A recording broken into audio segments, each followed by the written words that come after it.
Hello, all students. Today we shall continue the story Nelson Mandela Long Walk to Freedom. हमने आगे story में देखा है कि जो ये नेल्सन मंडेला है वो आज ओथ लेने वाले हैं। कौन सा डेट था तब? 10 मई 1994 और वो 20th सेंचुरी का लास्ट डिकेड था। जब ये दिन को डिस्क्राइब करते हैं तब उन्हें अपनी हिस्ट्री याद आती है कि उन्होंने ये जो फ्रीडम उन्हें मिली है वो उसके बदले उन्होंने कितना सफ़र किया है और उसके पीछे कितने लोगों का हाथ है वो सब उन्हें याद आता है। तो उसी के बारे में हम बात कर रहे थे। तो आगे भी वो यही बोलते हैं। क्या बोलते हैं वो चलो देखते हैं आगे की स्टोरी में। The policy of apartheid created a deep and lasting wound in my country and my people. All of us will spend many years, if not generations, recovering from that profound hurt. अब यहाँ पे profound है। profound का मतलब क्या होगा? profound means something deep and strong. अब profound है मतलब कि वो जो ये apartheid जो racial discrimination चल रहा था तब वहाँ के लोगों पर कुछ लोग ऐसे हैं जिन्हें बहुत ही गहरे घाव यानी उन्हें बहुत हर्ट हुआ था, बहुत गहरे घाव लगे थे, जिन्हें जनरेशन से जनरेशन तक डिकेड्स मतलब कई साल लगेंगे भरने में उन्हें, और वो इतने गहरे हैं कि अब तक उन्हें वो याद कर रहे हैं, मतलब वो अभी तक भरे नहीं हैं। But the decades of oppression and brutality had another unintended effect, and that was that it produced the Oliver Tambo, Walter Sisler's, Chief Luthielis, the Yusuf Dando, the Bram Fritchers and Robert Sobouklis of our times, men of such extraordinary courage, wisdom and generosity that their like many never be like no again. अब यहाँ पे इन लोगों ने कुछ Nelson क्या कहते हैं उन लोगों को रेफर कर रहे हैं यहाँ जिन लोगों ने ये जो सफ़र किया है इस दौरान, ये जो डिकेड्स हैं 100 साल तक क्या चला था? अपार्थी चली थी वहाँ पे। अपार्थी जो ये रेशियल डिस्क्रिमिनेशन था वो चल रहा था। जो ये 100 साल का जो डिकेड्स था वहाँ पे ये सब लोगों ने अपना कितना जो है करेज दिया है, उनकी जो विस्डम थी, जेनरोसिटी थी अपने लोगों के लिए, वो फिर से कभी किसी में भी नहीं हो सकती है। इतने वो एक्स्ट्रा ऑर्डिनरी लोग थे जो ये सब लोग हैं वो फिर से ऐसे लोग हैं अब यहाँ पे नहीं हो सकते हैं। इतने वो एक्स्ट्रा ऑर्डिनरी और महान बताए गए हैं यहाँ पे। उन्होंने बहुत ज़्यादा सफ़र किया है और बहुत हर्ट भी हुए हैं और बहुत कुछ अपने देश को, अपनी कंट्री को दिया है उन्होंने। अब आगे वो क्या कहते हैं? Perhaps it's required such a depth of oppression to create such a highest of character. अब यहाँ पे इस लाइन में क्या कहते हैं नेल्सन कहते हैं कि जब हमें ज़्यादा ऑप्रेस्ड किया जाता है, हम पे ज़्यादा दबाव डाला जाता है, तभी ही हम क्या करते हैं, हमारे अंदर का जो कैरेक्टर है, हमारे अंदर की जो करेज है वो उभर के बाहर आती है। मतलब कि हमारी जो सहन शक्ति जब टूटती है तो हमारा जो रियल करेज है वो बाहर आता है। यहाँ पे ये बताया गया है। My country is rich in the minerals and such gems that in beneath its soil, but I have always known that its greatest wealth is its people, finer and truer than a purest diamond. हम सब जानते हैं कि south Africa में क्या है, वहाँ पे रॉ डायमंड ज़्यादा मिलते हैं। वहाँ की जो सॉइल है वहाँ पे बहुत सारे जेम्स मिनरल्स अंदर है और वहाँ पे बहुत सारे हीरो की खदानें हैं। वहाँ पे रॉ डायमंड्स का मतलब ज़्यादातर पाए जाते हैं। पर यहाँ पे क्या कहते हैं नेल्सन कहते हैं कि मेरी जो कंट्री है वहाँ की जो मिट्टी है वहाँ से बहुत सारे जेम्स मिलते हैं, पर असली जेम्स वो किसे कहते हैं? असली जो है वो हीरे किसे कहते हैं? अपने लोगों को कहते हैं। वो उनको रिफर कर रहे हैं as a diamond of the country. वो आगे कहते हैं it is from this compressed and struggle that I turn the meaning of courage. Time and again I have seen man and woman risk and give their lives over an idea. I have seen men stand up to attack and torture without breaking, showing a strength and realization that define the imagination.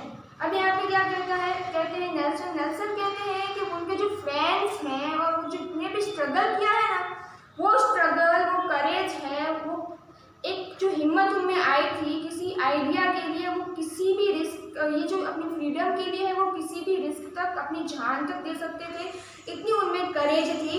उन्होंने देखा है कि बहुत सारे लोग हैं जो freedom fighters थे, उन्होंने अपनी जान की भी परवाह नहीं की थी इस फ्रीडम के लिए, और उन्होंने बहुत सारा सफ़र किया था इसके दौरान। वो कहते हैं कि वो इस आइडिया में इतने इंटरेस्टेड थे, उसके लिए अपनी जान तक देने को तैयार हो चुके थे। वो कहते हैं मैंने ऐसे लोगों को भी देखा है कि वो किसी अटैक से नहीं डरे, इतने सारे टॉर्चर से भी नहीं डरे, उनकी जो करेज थी वो इस टॉर्चर के कारण ब्रेक नहीं हुई थी, और उनकी जो स्ट्रेंथ थी वो हम इमेजिन भी नहीं कर सकते थे, इतनी ज़्यादा थी। I learn that courage was not the absence of fear but the triumph over it. The brave man is not he who does not feel afraid but he who conquers that fear. अब यहाँ पे क्या कहते हैं Nelson Mandela? Nelson कहते हैं कि brave man मतलब क्या होता है? ब्रेव की मतलब जब हम ब्रेव कब कहलाते हैं, तो जब हम अपने फियर को ओवरकम कर लेते हैं, हम अपने कंफर्ट जोन को तोड़ के अनकंफर्टेबल जोन में जाके जब अपने फियर के ऊपर जीत पाते हैं, तब हम ब्रेव कहलाते हैं। इस लाइन में वो ये कहते हैं कि हमें, अगर हम चाहते हैं कि हम ब्रेव बने, तो हमें अपने कंफर्ट जोन को पार तोड़ना पड़ेगा और अपने फियर पे जीत हासिल करनी पड़ेगी। वो आगे क्या कहते हैं?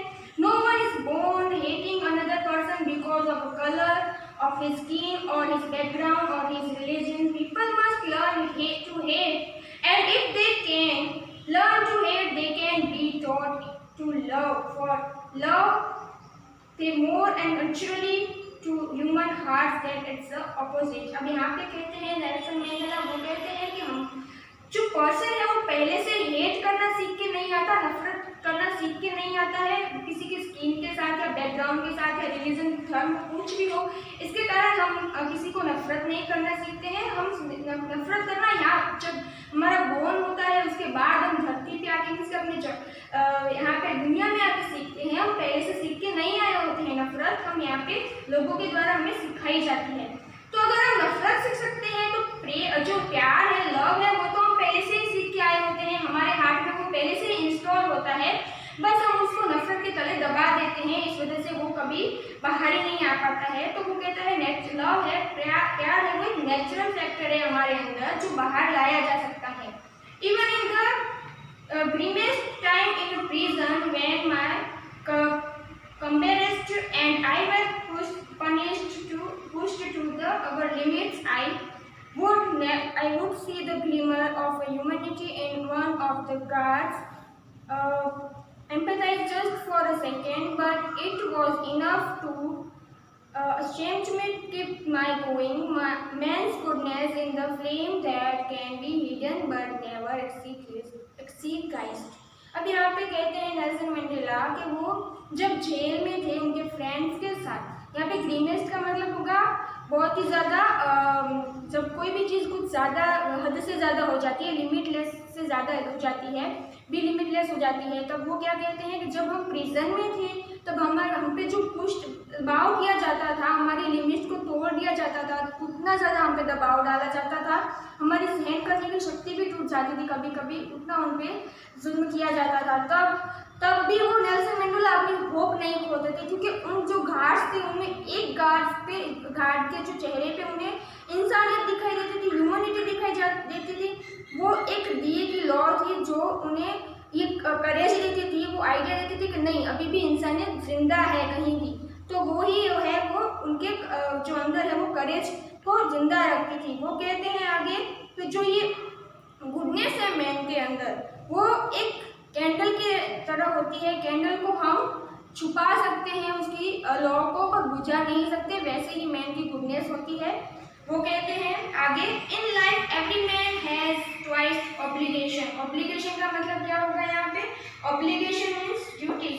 जब भी जो लोग हैं उनके पास दो ड्यूटीज होती है मेनली, वो क्या होता है? To his family, to his parents, to his wife, to his childrens, and he has an obligation to his people and एक कम्युनिटी, इज कंट्री। अब यहाँ पे दो ऑब्लिगेशन की बात की गई है, दो ड्यूटी की, एक उसकी फैमिली की ओर होती है और एक उसकी कंट्री की ओर होती है, उसके पीपल्स की ओर होती है।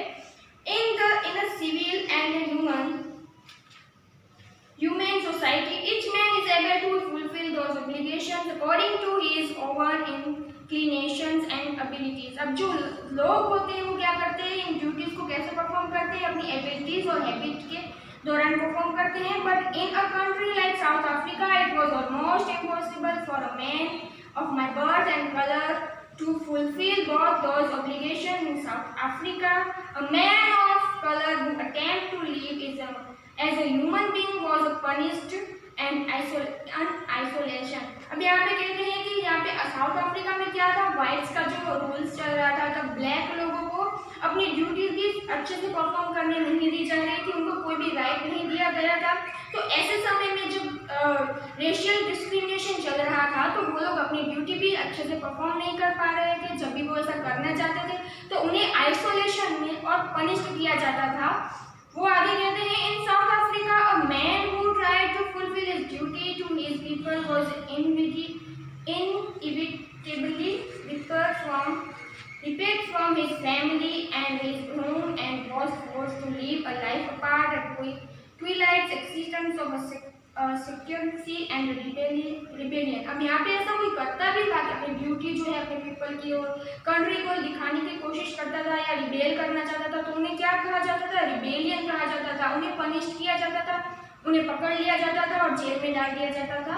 I did not in the beginning choose to place my people above my family, but in attempting to serve my people, I found that I was prevented from fulfilling my obligation as a son, a brother, a father and a husband. वो कहते हैं कि मैंने अपनी जो family की ओर जो obligation थी, ड्यूटीज थी, वो नहीं निभा पाया. किस वजह से, क्योंकि उन्होंने अपने पीपल्स को, कंट्री को चुना था और उन्हीं के प्रति जो उनकी जो ड्यूटीज थी उसको निभाया था. उसके चलते वो अपनी जो फैमिली की ओर जो ड्यूटीज थी उसे ठीक से नहीं निभा पाए थे. तो यह स्टोरी हम यहाँ तक ही रखेंगे नेल्सन मंडेला की. यहाँ पे क्या कहा गया है, उनकी करेज के बारे में बात की गई है. हमें इससे सीख यही मिलती है कि कितना भी अन्याय हो रहा होता है, जब हम उसके खिलाफ आवाज़ नहीं उठाते तब तक वो हम पे दबाव डालते ही रहते हैं, हमारा शोषण करते ही रहते हैं. जब हम अपनी करेज, अपनी लिमिट को तोड़ते हैं, करेज बाहर लाते हैं, तभी हम इसका विरोध कर सकते हैं और फ्रीडम को पा सकते हैं. तो बस यही स्टोरी का यहाँ तक का जो मीनिंग है और मेन थीम है. Thank you so much and have a nice day.